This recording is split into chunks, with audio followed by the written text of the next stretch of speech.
Hello बच्चा लोग।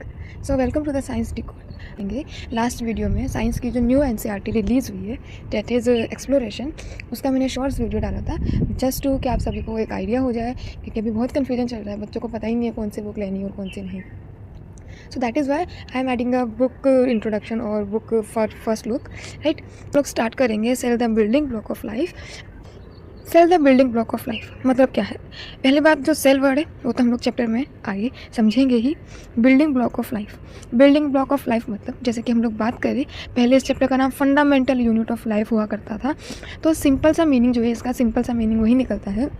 अगर मैं समझाऊँ एग्जाम्पल लेके कि जैसे एक दीवार होती है, एक दीवार कैसे बनती है? ईंट लगा लगा के, राइट, उसमें ब्रिक्स लगती है। तो यानी कि उसमें से जो एक ईंट है, एक एक ईंट जो है उसकी यूनिट बना रहे हैं और सबने साथ मिलके एक दीवार खड़ी कर दी, राइट। वैसे ही हमारी बॉडी, जैसे कि लिविंग बॉडीज़ के लिए we are having a single unit as a cell. ठीक है, वो single unit as a cell होती है और वो सेल्स मिल के forms a whole body of human life या फिर एनी लिविंग ऑर्गेनिजम्स। सो अगर सबसे पहले बात है, मैं बोल रही हूँ कि cell in living organisms life बनाते हैं, ऑर्गेनिजम्स बनाते हैं, लिविंग ऑर्गेनिजम्स बनाते हैं, बट लाइफ आई कहाँ से? फर्स्ट लाइफ अपीयर कैसे हुई? बचपन में हम लोग सब बात करते थे ना, पहले अंडा आया या मुर्गी। ये बात साइंटिस्ट लोग कर चुके हैं बहुत साल पहले, राइट। तो उसी के बारे में थोड़ा ओवरव्यू लेंगे, हालांकि पूरा ओवरव्यू आपकी बुक में नहीं है, बहुत little bit of overview in your NCERT. That is where did the life actually begin, यानी कि लाइफ स्टार्ट कहाँ से हुई है। सो इसमें अगर हम लोग बात करें अगर हम लोग इसमें बात करें कि लाइफ शुरू कहाँ से हुई है, एक्चुअली कहाँ से स्टार्ट हुई है, तो साइंटिस्ट ने इसके ऊपर there is a lots of researches and theories. इतना ही नहीं है, ये बात तो मैं पहले क्लियर कर दूँ, बहुत सारी थियरीज है, बहुत कुछ है इसमें। ठीक है, हम लोग स्टिल अपनी एनसीईआरटी पे स्टिक रहेंगे। बहुत ही सिंपल सी बात बता रहे हैं कि एनसीईआरटी में कि फर्स्ट लाइफ इज ओरिजिन, उसकी ओरिजिन कहाँ पे हुई? तो यहाँ पे कहा जाता है स्मॉल वाटर पूल्स, यानी कि कई रिसर्चेज ने जो बताया, स्टार्टिंग में यही बता दिया कि भाई जो फर्स्ट लाइफ है दैट इज़ इन वाटर, कि भाई पानी में फर्स्ट लाइफ एग्जिस्ट करती है। ठीक, बट वो पानी को बाद में जब और रिसर्चेज हुई तो उसमें और प्रिसाइज होकर बताया गया कि जो जनरली ऐसा माना गया कि जनरली जो लाइफ है वो पूल वाटर, लेक वाटर, मतलब जो यहाँ पे बात नहीं बताना चाह रहे, दैट इज़ ओशन, सीज में लाइफ आसानी से नहीं मिलती है, रादर देन इन पूल्स, ऐसा साइंटिस्ट का उस टाइम पे मानना था, राइट। तो वो भी कैसे? Changing conditions. हमें पता है, अगर मैं बताऊँ आपको कि अर्ली अर्थ, यानी कि अगर अर्थ की शुरुआत की बात करें तो उस टाइम पे अर्थ पे एक स्टेबल कंडीशन नहीं हुआ करती थी। There is no stable condition, there is no stable environment, कोई स्टेबल एनवायरनमेंट नहीं हुआ करता था, और यहाँ पे कोई स्टेबल ओजोन लेयर भी नहीं हुआ करती थी।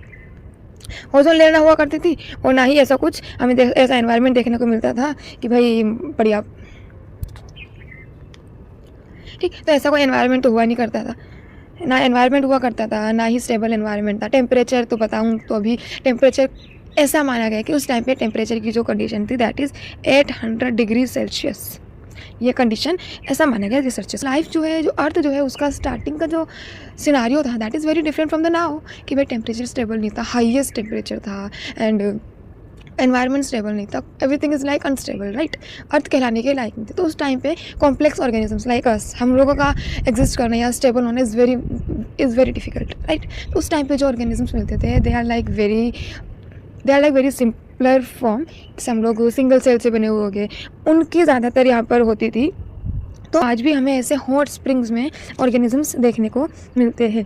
हॉट स्प्रिंग्स में ऑर्गेनिजम्स मतलब कि हाई टेम्परेचर पर भी हमें ऑर्गेनिजम्स, यानी कि जनरली बोलूँ तो बैक्टीरिया हमें देखने को मिलते हैं। तो ये वाली जो कंडीशन हो गई कि हमें हाई टेम्परेचर पर बैक्टीरिया या फिर ऑर्गेनिज्म देखने को मिल रहे हैं, तो ये वाली कंडीशन आपको कैसी लग रही है? अभी हम लोगों ने डिस्कस किया, राइट। क्या डिस्कस किया कि अर्ली अर्थ, यानी कि शुरुआत में, अर्थ के बिगिनिंग में अर्थ का कैसा हाल था? There is no stable temperature, there is no stable environment, stability नहीं थी, है ना। अब जब एनवायरनमेंट में, टेम्परेचर में स्टेबिलिटी नहीं थी तो उस टाइम पे यहाँ पे लाइफ मिलना मुश्किल था। तो इस कंडीशन पे जो लाइफ मिली थी that is a very simpler form, bacteria like organisms मिले थे। तो ये जो कंडीशन थी वो ऐसा नहीं लगता कि अर्थ के शुरुआत वाली कंडीशन है, क्योंकि आज तक भी हमें ऐसे ऑर्गेनिजम्स मिलते हैं जो कि बहुत ही हाई टेम्परेचर्स पे रह लेते हैं, जिनमें से एक एग्जांपल तो यहाँ पे दे भी रखा है एक एग्जांपल तो like the hot springs of Puga valley, ये जो यहाँ पर जो साइड में फ़ोटो दे रखा है वो पूगा वैली का फ़ोटो है, ठीक है। पूगा वैली क्या है, लद्दाख में एक वैली है जिसमें से हाई टेम्परेचर पे गर्म पानी निकलता है। चलिए, है ना, समझ आ रहा है। लद्दाख में वी नो दैट कि भाई कितना लो टेम्परेचर होता है वहाँ पे। उस टेम्परेचर पे वहाँ पे एक वैली में बहुत ही हाई टेम्परेचर का गर्म पानी निकलता है, और वो हाई टेम्परेचर कई बार 100 डिग्री सेल्सियस तक रीच कर जाता है, that is boiling point of water. तो ये ऑर्गेनिज्म जो इतने हाई टेम्परेचर पे मिल रहे हैं, कुछ तो ऐसा खास होगा इनकी बॉडी में, there is some changes, right, कुछ तो अलग होगा। तो वो अलग जो है वो क्या होता है, हम लोग देखते हैं कि इन ऑर्गेनिजम्स पे लेयर आ जाती है जो कि इनको प्रोटेक्ट करती है, ठीक है। जैसे कि यहाँ पे दे रखा है कैल्शियम कार्बोनेट डिपॉजिट, जैसे ये let's suppose this is bacteria cell, तो इसके ऊपर एक कैल्शियम कार्बोनेट की एक लेयर आ रखी है, ठीक है। अब इस वजह से क्या हो रहा है, फर्स्ट प्रोटेक्टिव मेम्ब्रेन बना दी इसने भाई, इसने इस ऑर्गेनिज्म को प्रोटेक्शन देने के लिए एक फर्स्ट प्रोटेक्टिव यानी कि सबसे ऊपर वाली लेयर बना दी, ताकि ये हाई टेम्परेचर पर भी एग्जिस्ट या फिर सर्वाइव कर सके, ठीक है। नेक्स्ट क्या है, शील्ड अगेंस्ट हार्मफुल रेडिएशन। तो अभी हमने जस्ट बात की थी ऊपर वाली स्लाइड में, तो अभी हमने जस्ट बात की थी कि अर्ली अर्थ का जो सिनारियो था वो कैसा था, हाई टेम्परेचर, स्टेबल एनवायरनमेंट नहीं था, ओजोन लेयर अच्छे से बनी नहीं थी, because there is no stable environment. तो ओजोन लेयर कैसे फॉर्म हो सकती है अच्छे से, तो ओजोन लेयर अच्छे से फॉर्म नहीं हुई थी। उस वजह से क्या हो रहा था, सन की जो भी हार्मफुल रेडिएशंस थी वो सारी अर्थ पे रीच करती थी। सन की जो हार्मफुल रेडिएशंस होती है उसमें क्या क्या आता है, एक तो हम सब जानते हैं that is very popular, UV radiations, है ना, कि यूवी रेडिएशन जो है स्किन कैंसर करती है एंड बहुत सारी स्किन प्रॉब्लम्स करती है, ठीक है। उसके अलावा इंफ्रारेड रेडिएशंस होती हैं, बहुत सारी रेडिएशंस होती है which are very harmful for us, ठीक है। कोई भी ऑर्गेनिजम्स के लिए बहुत हार्मफुल होती है। अब जब हम लोग यहाँ पे बात करें कि करीब अगर इस टाइम पीरियड की बात करें तो उस टाइम तो ऐसा कोई एनवायरनमेंट फॉर्म हुआ नहीं था और काफ़ी हार्मफुल रेडिएशंस भी थी, तो इसलिए ये जो प्रोटेक्टिव लेयर, ये जो शील्ड बनी है वो इनको इन हार्मफुल रेडिएशन से भी प्रोटेक्शन देते थे, right. I think this is clear to all, okay. अब नेक्स्ट हम लोग बात कर रहे हैं इतनी देर से कि ये हाई टेम्परेचर पे रह लेते हैं, कुछ तो नाम देना चाहिए ना, हम लोग ऐसे बोल, तो इसको हमें एक नाम भी दिया जाता है। क्या कहते हैं हम ऐसे ऑर्गेनिजम्स को जो कि हाई टेम्परेचर पर स्टेबिलिटी के साथ में एग्जिस्ट करते हैं, उन्हें हम लोग कहते हैं थर्मोफाइल्स, ठीक है। थर्मोफाइल्स, यहाँ पे थर्मो वर्ड का मीनिंग जो है, अगर मैं थर्मोफाइल्स की बात करूँ तो यहाँ पे थर्मो वर्ड्स का मीनिंग होता है हीट, ठीक है। थर्मो वर्ड्स का मीनिंग क्या हो गया, हीट। हीट जैसे कि हम लोग थर्मोमीटर नहीं कहते, थर्मोमीटर यानी कि हीट को नापने वाला मीटर, तो थर्मा इज़ फॉर हीट। फाइल्स का मीन्स हो गया लविंग, यानी कि हीट लविंग ऑर्गेनिजम्स जो होते हैं उन्हें हम लोग थर्मोफाइल्स कहते हैं। एक बार अगर मैं इस स्लाइड को रिवाइज करवाऊँ तो इसमें हमने देखा कि भाई जो पहली लाइफ ओरिजिन हुई थी that is in small water pools, वो भी चेंजिंग कंडीशंस के साथ में, और ये जो थोड़ा कंडीशन था ये समवॉट लाइक अर्ली अर्थ यानी कि पुरानी Earth, that is 3.5 billion years ago, जो 3.5 बिलियन ईयर्स अगो जो अर्थ का कंडीशन था उसके जैसा लगता है, ठीक। और उसमें बताया है कि ऐसे ऑर्गेनिजम्स हमारे इंडिया में hot springs of Puga valley जो कि लद्दाख में है वहाँ पे पाए जाते हैं, और ये इतने स्टेबल कैसे रहते हैं, due to calcium carbonate deposit, ठीक है। और ये क्या करते हैं, calcium carbonate deposit, first protective membrane, shield against harmful radiation, और ऐसे ऑर्गेनिजम्स को हम लोग थर्मोफाइल्स कहते हैं। दीज आर हीट लविंग और यूनिसेलुलर ऑर्गेनिजम्स क्या होते हैं वो हम लोग आगे वाले नेक्स्ट स्लाइड में ही आपको, आज हमने बात तो कर ली फर्स्ट लाइफ क्या होती है, तो अगर हम लोग फर्स्ट लाइफ क्या होती है, चैप्टर का नाम सेल, हमने उसमें देख लिया कि भाई फर्स्ट लाइफ कैसे आती है, और फर्स्ट लाइफ कहीं ना कहीं हमारे सेल से तो मिलती जुलती है, क्योंकि हमने देखा cell is a building block of life. अब वो लाइफ बैक्टीरिया की हो या हमारी, ठीक है, किसी की भी लाइफ हो, तो फर्स्ट यानी कि उसकी जो शुरुआत होगी, अभी हमने बात की थी कि बिल्डिंग ब्लॉक है, यानी कि एक दीवार को बनाने के लिए, आपके घर की दीवार है या मेरे घर की दीवार, राइट, उसको बनाने के लिए एक ईंट तो लगेगी, दैट इज़ सेल, ठीक है। उसी की हम लोग बात करें दैट इज़ फंडामेंटल यूनिट। तो actually exactly is the fundamental unit of life होती क्या है, क्या होती है फंडामेंटल यूनिट ऑफ लाइफ, तो आई थिंक इस चीज़ का आंसर तो सभी को मिल गया है, दैट इज़ सेल, ठीक है। इसे हम लोग सेल कहते हैं, तो इसमें तो ज़्यादा हमें सोचना ही नहीं है, बट ये एग्जैक्टली क्या होता है इसके बारे में थोड़ा स्टडी करेंगे, सो यू नो कि भाई हम लोग इसके बारे में, ओके। अगर मैं सेल के बारे में बताऊँ तो सेल आपका किन किन चीज़ों में क्या क्या एक्टिविटीज़ करता है, क्या मेन खासियत है इसकी, तो सबसे जो चीज़ मेन है वो तो यही होगी, the fundamental unit of life, this is the fundamental unit of life, ठीक है।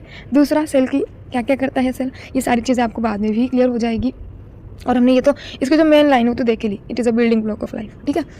क्या करता है सेल, फिजियोलॉजिकल एक्टिविटीज़, यानी कि जो भी हमारी बॉडी की फिजियोलॉजिकल एक्टिविटीज़ होती है उनमें ये हेल्प करता है। बायोकेमिकल एक्टिविटीज़, हमारी बॉडी की जो रिएक्शंस होती है, बायोकेमिकल रिएक्शंस होती है, हमारी बॉडी के अंदर भी तो रिएक्शंस होती है ना, तो उन एक्टिविटीज़ को भी ये करता है। मेटाबॉलिक एक्टिविटीज़ यानी कि जो हमारे डाइजेशन में जो रिएक्शंस होती है, राइट। हमारे रेस्पिरेशन में जो रिएक्शंस होती है, यानी कि जो भी लिविंग रिएक्शंस होती है ना, उन्हें हम लोग मेटाबॉलिक एक्टिविटीज़ कहते हैं। मतलब ये सिर्फ लिविंग में ही हो सकती है। मेटाबॉलिक एक्टिविटीज़ जो है specific to living only. Genetic activities अगर आगे हम लोग सेल में बात करेंगे ना, तो सेल जो होता है, सेल के ऊपर एक मेम्ब्रेन, बीच में न्यूक्लियस के अंदर जेनेटिक मटेरियल होता है, जो कि one generation to next generation में पास ऑन होता है। ठीक है, दैट इज़ जेनेटिक एक्टिविटीज़ भी ये परफॉर्म करता है। ओके, अगर हम लोग सेल के बेसिक स्ट्रक्चर की बात करें, यानी कि एक ऐसा स्ट्रक्चर जो कि सब सेल में पाया जाएगा, वो बोले बैक्टीरिया का हो, हमारा हो, डॉग्स का हो, प्लांट्स का हो, कोई फ़र्क नहीं पड़ता। ठीक है, अगर मैं एग्जांपल दूँ तो मैं अगर इंसान कहूँ, मतलब ह्यूमन बीइंग, तो उसमें सबसे पहले माइंड में क्या आएगा आपके माइंड में?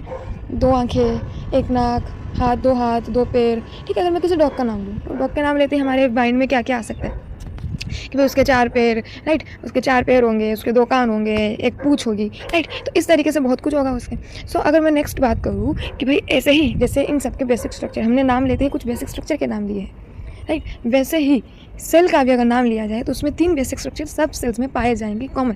ठीक है, ये जो स्ट्रक्चर्स है वो सब सेल्स में कॉमनली पाए जाएंगे, देयर इज़ नो डाउट। ठीक, तो ये कौन से स्ट्रक्चर्स है?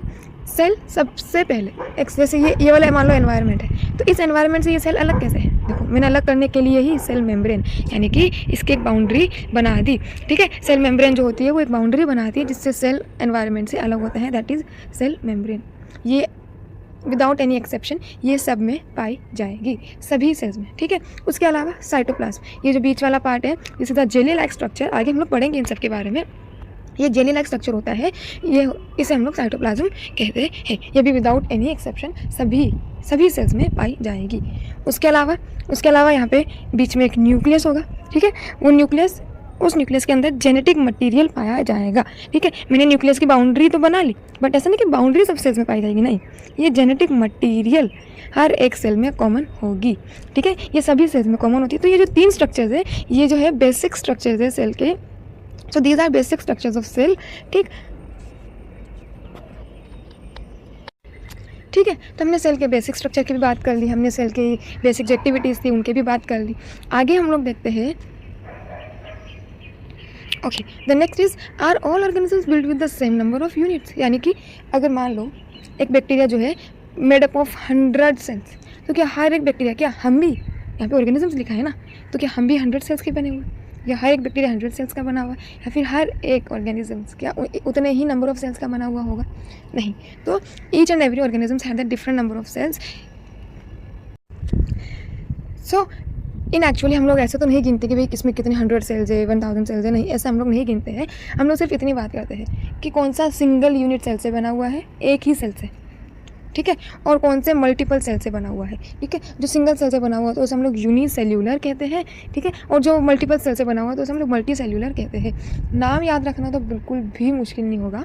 क्यों? मैं बिल्कुल नाम क्लियर कर देती हूँ आपके सामने। यहाँ पे जो यूनी वर्ड लिखा है, यूनी वर्ड का मीनिंग ही होता है सिंगल, और मल्टी वर्ड का मीनिंग ही होता है मैनी, और सेल्यूलर यानी कि सेल्स। ठीक है, तो हम लोग पहले अगर हम लोग यूनिसेल्यूलर की बात करें तो यूनिसेल्यूलर का मीनिंग होता है सिंगल सेल से पूरी बॉडी बनी हुई होगी।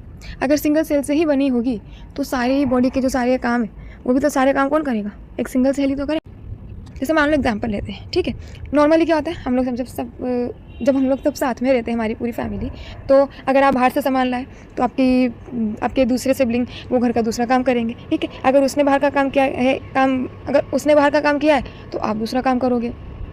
काम बांट दिया, मम्मा ने खाना बना दिया, किसी ने सफाई कर दी, आपने अपना काम ले लिया, वो बाहर से सामान ले आया। तो इस तरीके से क्या हुआ, सब में काम बट गया ना। बट जिस दिन आप घर में अकेले हुए तो उस दिन क्या होगा, बाहर का काम भी आप करोगे, घर की सफाई भी आप करोगे, घर के सारे काम भी आप करोगे। आप अकेले हुए तो सारा काम आप ही को करना पड़ेगा।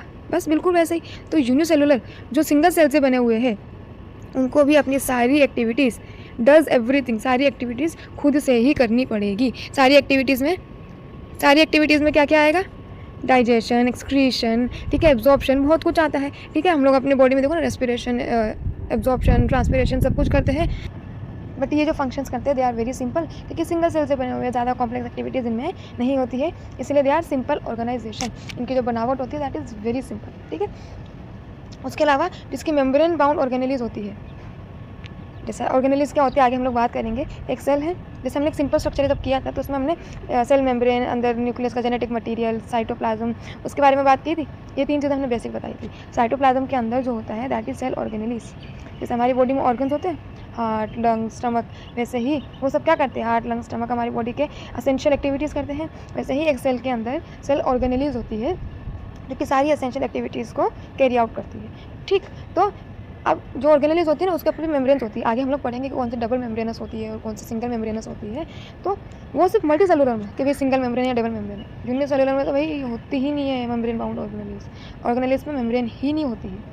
अब इसके एग्जांपल्स क्या क्या हो जाएंगे, फोटोज दे ही रखे हैं, एक पैरामीशियम और अमीबा, यानी कि bacteria, fungus, they can be unicellular. ठीक है, बहुत सिंपल ऑर्गेनाइजेशन होती है। और अगर मैं अमीबा के बारे में थोड़ा बताऊँ तो अमीबा जो है इनका जो फूड इंटेक भी है, जैसे अमीबा नहीं पैरामीशियम भी ऐसे ही करता है। अब देख रहा होगा बॉडी कैसी है, कहाँ से खाना खाते होंगे मैम, कहाँ से एक्सक्रीशन होता होगा, कैसे रेस्पिरेशन होता होगा, एवरीथिंग जो भी इनका सारा जो बॉडी जो भी इनकी मेन एक्टिविटीज़ है वो सारी की सारी एक्टिविटीज़ इनकी ये सेल में ये बाउंड्री है सेल की, यानी कि जिनकी बॉडी बाउंड्री है उनसे ही सब कुछ होता है, उसी में से सब कुछ होता है। ठीक है, इनके लिए कोई अलग ऑर्गन या फिर कुछ अलग नहीं होता है, बहुत सिंपल ऑर्गेनाइजेशन होती है। ठीक है, इसी बाउंड्री के थ्रू ये फूड इंटेक करते हैं, एब्जॉर्ब कर लेते हैं फूड को। ठीक है, अगर मैं और थोड़ा बताऊँ तो यहाँ पे ये जो बना है ना, इस तरीके से एक पैर खोल के यहाँ पर इस तरीके से फूड इंटेक करते हैं। तो इस वाले स्ट्रक्चर को हम लोग सूडोपोडिया कहते हैं। ठीक है, तो इस स्ट्रक्चर को हम लोग सूडोपोडिया कहते हैं। अगर नेक्स्ट हम लोग बात करें मल्टी सेलुलर, तो इसी का ही सब उल्टा कर देंगे, यानी कि इसमें सिंगल सेल से था, दिस इज मेनी सेलुलर, यानी कि बहुत सारे सेल से मिलकर बनेगा ये। और इसका डिवीजन ऑफ लेबर होगा, मतलब क्या है डिवीजन ऑफ लेबर, मतलब मजदूरी बांट दी जाएगी। मतलब यहाँ पे आप सब बैठ के अकेले ही कर रहे थे एवरीथिंग। ठीक है, सब कुछ आप अकेले कर रहे थे, बट इसमें क्या होगा कि जो डाइजेशन का काम है वो आपका स्टमक देख लेगा। ठीक, रेस्पिरेशन का काम आपके नोस्ट्रिल से लेकर लंग्स तक हो जाएगा। एक्सक्रीशन का काम जो होता है ये इंटेस्टाइन से एब्जॉर्प्शन होकर रेक्टम के थ्रू, एनएस के थ्रू एक्सक्रीशन हो जाएगा।